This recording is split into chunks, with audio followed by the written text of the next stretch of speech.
పైన ఉన్న చిత్రపటాన్ని గమనిస్తూ ఈ విషయాలను అర్థం చేసుకోండి. సైకాలజీ అంటే ఏమిటి? ఆ పదం యొక్క నిర్వచనం ఏమిటంటే మనుషులలో మరియు ఇతర జీవులలో ద్వితీయ మనసులోని డిని మరియు బాహ్య ప్రపంచానికి ఇచ్చే మానసిక స్పందనను అధ్యయనం చేయడం. ఆ నిర్వచనంలో ఇంకా ఇలా అంటాడు: స్పృహలో ఉన్నప్పుడు మరియు స్పృహలో లేనప్పుడు కూడా డీలో కలిగే భావాలను మరియు భావోద్వేగాలను అధ్యయనం చేయడం. నేను అర్థం చేసుకున్న విషయం ఏమిటంటే ధ్యాన ఫలితం పొందిన మనిషి తన సైకాలజీని బయట నుంచి పరిశీలించే సైకాలజిస్ట్ కంటే కూడా బాగా అర్థం చేసుకోగలడు. ఎందుకంటే బాహ్య ప్రపంచపు సవాళ్లకు మనిషి ఇచ్చే ప్రతిస్పందనకు మొదటి కారణం అతనికి పుట్టుకతో వచ్చిన ప్రాథమిక మనసు మరియు రెండవది ప్రాథమిక మనసు ప్రేరణతో పొందిన అనుభవాల నుంచి ఏర్పరచుకున్న ద్వితీయ మనసు. ధ్యానంలో మనిషి యొక్క నిరంతర పోరాటం ఈ ద్వితీయ మనసుతోనే కదా. ఇది మారితే ప్రాథమిక మనసు కూడా మారిపోతుంది. సైకాలజిస్ట్ ఆ ద్వితీయ మనసు యొక్క స్పందనను 1 గంట లేదా 2 గంటల సేపు మాత్రమే పరిశీలించగలడు. కానీ ధ్యానం చేస్తున్నవాడు ఆ మనసునే నిరంతరంగా గమనిస్తూ అందులోని కోరికలతో యుద్ధం చేస్తూ ఉంటాడు. తనలోని మనసును బాగా అర్థం చేసుకున్న యోగి ఇతరులను కూడా చాలా బాగా అర్థం చేసుకోగలుగుతాడు. కాబట్టి తన ద్వితీయ మనసును వదిలించుకునేందుకు ధ్యానం చేస్తున్నవాడు సైకాలజిస్ట్ కంటే కూడా బాగా తన మనసును అర్థం చేసుకోగలడు. కాబట్టి ఎవరైనా మానసిక సమస్యల కోసం సైకాలజిస్టుని సంప్రదించినా కూడా ధ్యానం కూడా చేస్తే ఫలితం తొందరగా వస్తుంది మరియు ఇతర దుష్ఫలితాలు ఉండవు. ప్రాథమిక మనసులోని 6 గుణాలలోని తేడాల వలన మనిషి లేదా ఆత్మ ప్రపంచానికి స్పందించే విధానం వేరువేరుగా ఉంటుంది.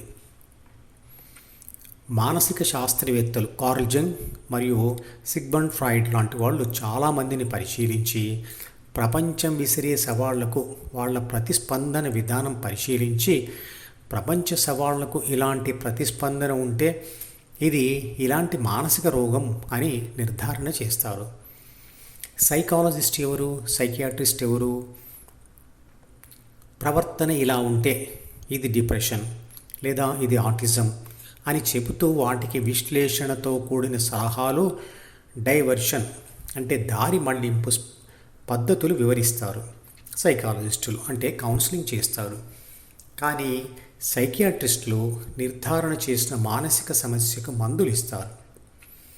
విషాదం ఎక్కువైనప్పుడు, డిప్రెషన్కు లోనై మానసిక శాంతి కరువైనప్పుడు సైకాలజిస్ట్ లేదా సైకియాట్రిస్టుల వద్దకు వెళ్తే వారు చెప్పే డైవర్షన్ పద్ధతులతో మరియు మందులతో గుణాలలో కొంత మార్పు వస్తుంది. కానీ అవి శాశ్వత శాంతిని, ఆనందాన్ని ఇవ్వలేవు.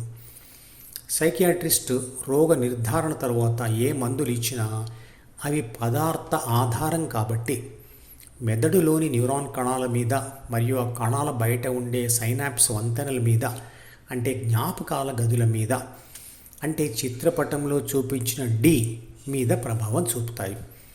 అందువల్ల ఆ న్యూరాన్లలో ఉన్న ఆత్మ అంటే ఏ జీన్స్ పుస్తకమును అంటే బిని స్పష్టంగా చదవలేదు మరియు ద్వితీయ మనసులోని డి అంటే జ్ఞాపకాల గదులను చదవలేదు. ఆ మందుల ప్రభావం వలన ద్వితీయ మనసులోని సైనాప్స్ అంటే జ్ఞాపకాల వంతెనలు బలహీనపడిపోయి వాటి ద్వారా జరగవలసిన సమాచార ప్రసారం సరిగ్గా జరగదు.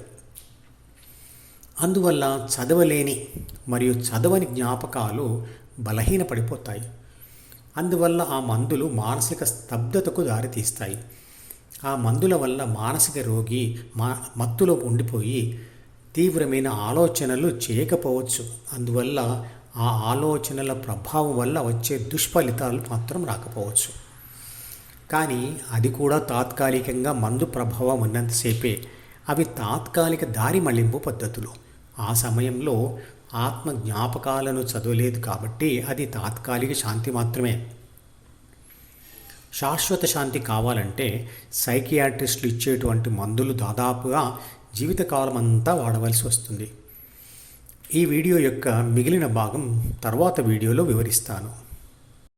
ఈ మధుపదం యూట్యూబ్ ఛానల్ వీడియోని సబ్స్క్రైబ్ చేసి గంట గుర్తును నొక్కి ఆల్ని సెలెక్ట్ చేసి ప్రతిరోజు యూట్యూబ్ ఓపెన్ చేసి అడుగున ఉన్న సబ్స్క్రిప్షన్ బటన్ నొక్కితే అన్ని లేటెస్ట్ వీడియోలు చూడవచ్చు.